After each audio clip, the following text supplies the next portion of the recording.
You may have heard the rumors, whispers creeping through the town, of clowns stalking the night and luring children into the woods.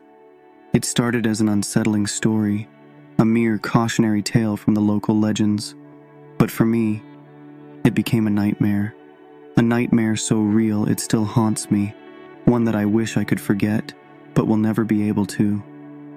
I'm only 14 years old, and I live in a small, isolated town in the middle of nowhere. My family doesn't talk much, and the people here mind their own business. It's quiet. Too quiet, if you ask me.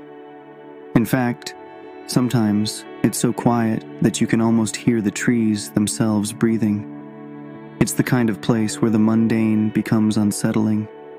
Everyone knows everyone, and the air is thick with things unsaid. My summer job had me working long hours in the lumberyard. The pay wasn't great, but it kept me busy, and it was easy work, hauling heavy lumber, helping customers load up their cars. My house was just a mile from the yard, and walking home each evening gave me time to clear my head. But one night, my walk turned into a hellish experience that I'll never escape.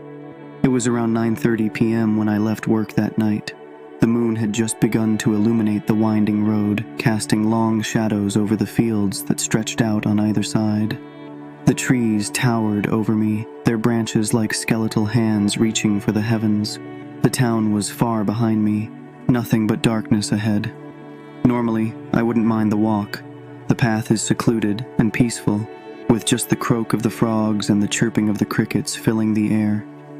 I had my earbuds in, listening to music as I trudged along, letting the sounds carry me home.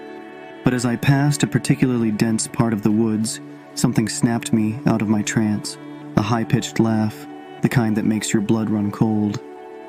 I yanked out my earbuds and stood still in the middle of the road, my heart hammering in my chest. My breath caught in my throat.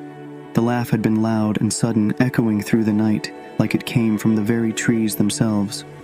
I scanned the darkness, waiting for it to happen again. But there was nothing. Just the rustling of leaves and the faint sound of crickets. I convinced myself it was just the wind playing tricks, so I continued my walk, trying to shake off the feeling of being watched. But the sense of unease never left me. The whole walk felt wrong, as if something was lurking just out of sight. When I reached my street, I thought I saw something move out of the corner of my eye. A figure, a shadow, standing in the distance. I froze. The figure was too tall to be an animal, and it stood unnervingly still. For a second, I thought it was a deer, but as I walked closer,